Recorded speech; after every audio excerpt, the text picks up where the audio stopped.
직업상담사 2급 초단기 합격 비법 실기대비 강의 10파트 23년 출제문제 해설입니다.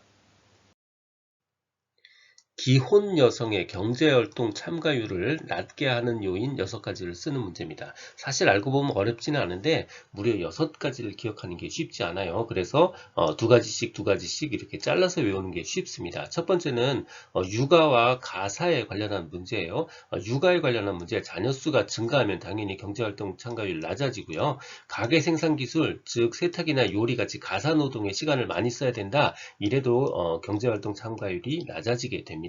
두 번째는 돈 문제입니다. 첫 번째는 소득 효과가 대체 효과를 압도하는 경우, 두 번째는 배우자가 소득이 많은 경우, 배우자의 소득이 증가하는 경우 경제활동 참가율이 낮아지게 됩니다. 세 번째 덩어리는 법적 제도적 장치나 혹은 고용시장 환경의 문제예요. 법적 제도적 장치가 부족한 경우, 예를 들어서 육아시설 지원 같은 법적 제도적 장치가 부족한 경우, 그리고 고용시장이 경직되어 있는 경우요. 시간제 근무나 단시간 근무처럼 플렉시블한 일자리가 없을 때 마찬가지로 경제활동 참가율이 낮아지게 됩니다. 마지막으로는 선진국의 경우인데요. 여성의 교육 수준이 낮을 때 전경제활동 참가율이 낮아지는 경우가 있습니다. 상담 목표 설정 시 고려사항 5가지를 쓰는 문제입니다. 상담 목표는 구체적이어야 되고요. 실현 가능해야 됩니다. 내담자가 바라고 원하는 것이어야 되고요. 내담자의 가치를 반영해야 됩니다. 내담자가 바라는 것과 내담자의 가치는 다를 수 있어요. 상담자의 기술과 양립 가능해야 되고요. 생애 단계를 고려해서 목표가 설정되어야 합니다. 틴슬리와 브래들리가 제시한 검사 결과 해석 방법 4단계를 묻고 있습니다. 먼저 1단계는요, 상담자인 내가 준비하는 단계예요. 해석 준비 단계입니다. 2단계는 내담자를 준비시키는 단계고요. 3단계는 정보를 전달하는 단계고, 4단계는 추후 활동을 하는 단계입니다. 이렇게 보니까 굉장히 상식적이죠. 자, 먼저 1단계요. 해석 준비 단계입니다. 검사 결과를 파악하고요. 내담자 정보를 종합합니다. 2단계는 내담자를 준비시키는 거예요. 내담자가 검사 결과 해석을 받아들일 수 있도록 준비시킵니다. 예를 들어서 검사의 의미 같은 걸 설명하는 거예요. 3단계는 바로 정보 전달 단계고요. 해석 및 결과를 전달하는 단계입니다. 쉬운 용어를 사용해야 되고요. 비평가적 언어를 사용하는 것이 좋습니다. 4단계 추후 활동 단계고요. 내담자가 결과나 관련 자료들을 잘 통합할 수 있도록 도와주는 단계입니다.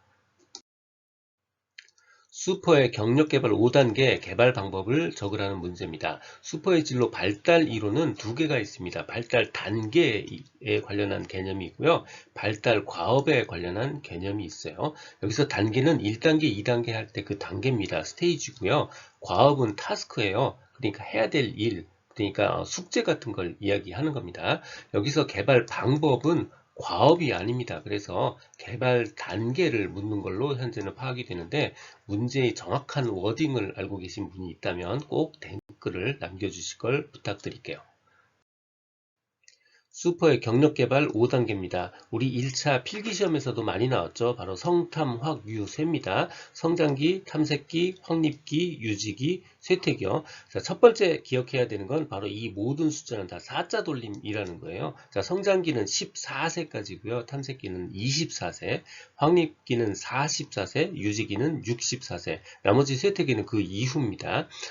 가만히 생각해보면 요 각각의 스테이지는 굉장히 상식적이에요. 자, 성장기는 14세까지잖아요. 대략 사춘기에 해당되는 기간이에요. 즉, 바로 자기에 대한 자각이 생기는 시기고요. 직업 세계에 대한 기본적인 이해가 이루어지는 시기입니다. 두 번째, 탐색기는 24살까지, 즉, 대략 대학 마칠 때쯤 되는 겁니다. 그러니까, 여러 가지 방법을 통해서 직업을 제대로 찾고 탐색하는 시기이고요. 그 여러 가지 방법이란 예를 들어서 진학을 해서 학교를 통해서 직업을 찾을 수도 있고요.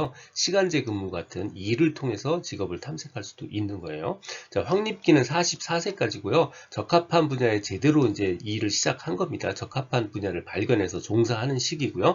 생활의 터전을 잡고 노력하는 시기입니다. 유지기는 45세부터 64세까지고요. 직업 세계에 대해서 확고한 자리를 잡고 안정된 삶을 사는 시기입니다. 마지막 쇠퇴기는 말 그대로 쇠퇴하고 은퇴하는 시기예요. 정신적, 유체적 기능 쇠퇴하고 은퇴합니다. 이렇게 성탐 학위세 말고 또 성장기 내의 하위 레벨에 대해서도 묻기도 하니까 같이 공부해 두시는 게 좋습니다. 듣고 계신 강의는 직업상담사 2급 초단기 합격비법의 핵심 내용 파트입니다. 서술형 2차 실기시험은 손으로 쓰여진 것만 점수로 연결이 됩니다. 눈으로 머리로만 공부하면 실패할 수 있습니다. 손으로 직접 쓰며 공부해야만 한다는 점 기억 바랍니다.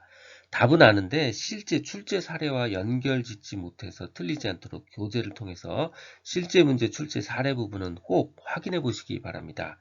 고정 댓글에 질의응답을 위한 카페 링크와 교재 구매 링크를 넣어드렸습니다.